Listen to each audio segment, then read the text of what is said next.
On this Monday, 18th of August 2025, Ukrainian President Volodymyr Zelensky arrives in Washington, D.C., not as a solitary figure, but with the full diplomatic weight of Europe at his side. This journey marks a critical moment in the grueling 3.5-year war with Russia, a conflict that has left an indelible scar on the continent.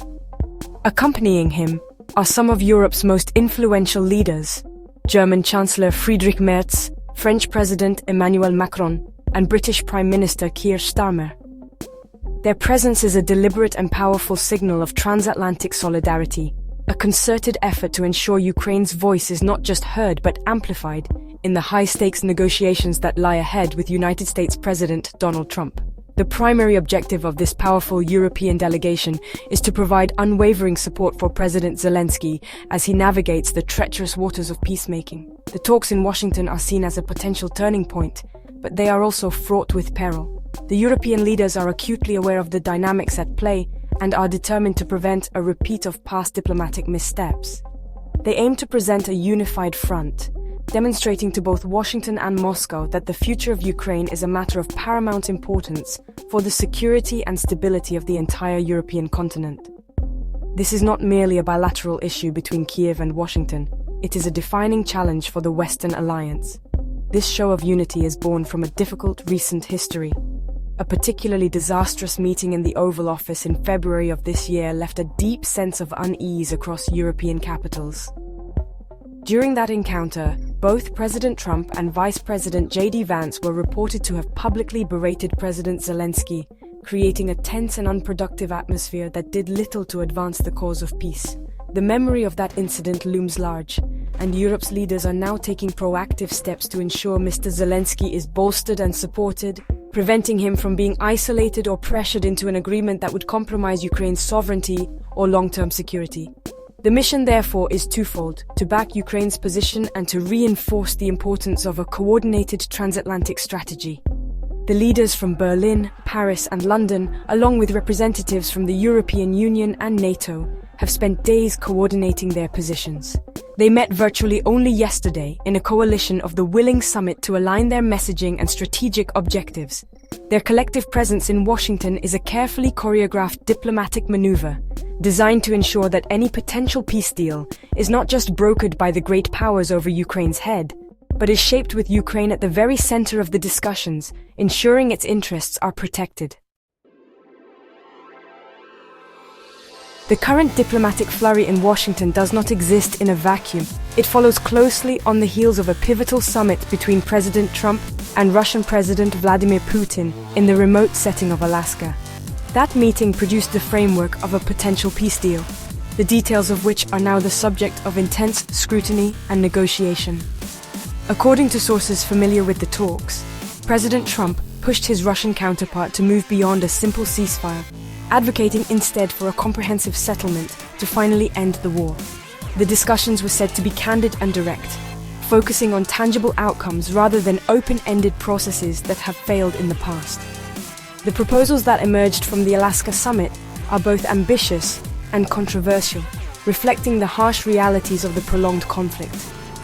One of the core ideas discussed involves a significant territorial exchange.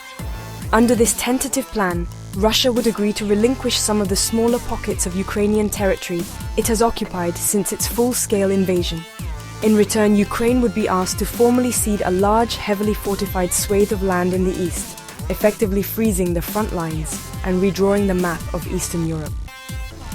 This concept of trading land for peace is deeply contentious, particularly in Kiev, and lies at the heart of the challenges facing the negotiators this week. Perhaps the most significant development from the Trump-Putin meeting was what one US envoy described as a game-changing concession from Moscow.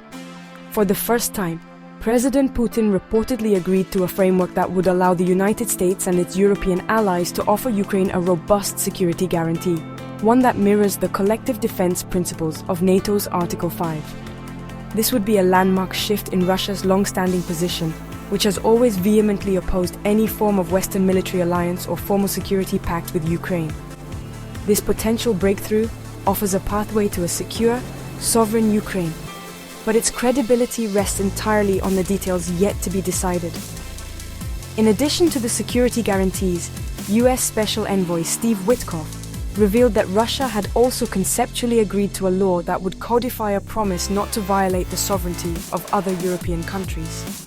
While such promises from Moscow are often met with deep skepticism in Europe, the inclusion of this element in the discussions signals a desire from the Trump administration to frame the deal as a broader step towards a more stable European security architecture. The proposals from Alaska have thus set the stage for the Washington talks, creating a complex agenda that balances territorial concessions with unprecedented security assurances, a delicate and difficult equilibrium to achieve. For the European leaders gathered in Washington, the concept of a security guarantee for Ukraine is paramount. But the devil, as always, is in the detail. They are determined to ensure that any promise of protection is not merely symbolic political theater. Their goal is to lock down an ironclad, legally binding agreement that commits the United States to the defense of Ukraine in a meaningful and actionable way. A vague assurance would be seen as a failure, leaving Ukraine vulnerable to future aggression once the ink on any peace treaty is dry. What they seek is a pact with real teeth, one that would make any potential aggressor think twice, thereby securing a lasting peace. This European push for strong guarantees is directly linked to deep-seated worries about the territorial proposals that emerged from the Alaska summit. The idea of Ukraine ceding any of its sovereign land to Russia is a bitter pill to swallow for Kiev and its allies. President Zelensky has been resolute in his public stance, repeatedly rejecting any proposal that involves surrendering Ukrainian territory. He argues that the best security guarantee is not a piece of paper, but a powerful and well-equipped Ukrainian army, financed by European partners and armed with critical weapon systems from the United States. This perspective highlights the fundamental tension at the core of the negotiations, the trade-off between land and security. President Zelensky's skepticism is particularly focused on the promises made by the Kremlin. Having led his country through years of brutal warfare instigated by Moscow, he places little to no faith in President Putin's commitments. In a recent interview, he made his position clear, stating, "What President Trump said about security guarantees is much more important to me than Putin's thoughts, because Putin will not give any security guarantees." This sentiment underscores the deep mistrust that defines Ukrainian-Russian relations and complicates any path to a negotiated settlement. For Zelensky, the credibility of the United States and its European partners is the only currency that matters in these talks. To ensure Ukraine is not sidelined, European powers are also advocating strongly for a trilateral meeting between Presidents Trump, Putin, and Zelensky. They argue that a durable peace cannot be imposed upon Ukraine. It must be negotiated with its elected leader having a rightful and equal place at the table. This is a crucial demand aimed at ensuring Ukraine has agency in shaping its own future. The European Union is also keeping pressure on Moscow, holding a 19th sanctions package in reserve, ready to be implemented if Russia fails to de-escalate and engage in the peace process in good faith, a reminder that diplomacy is being backed by economic leverage.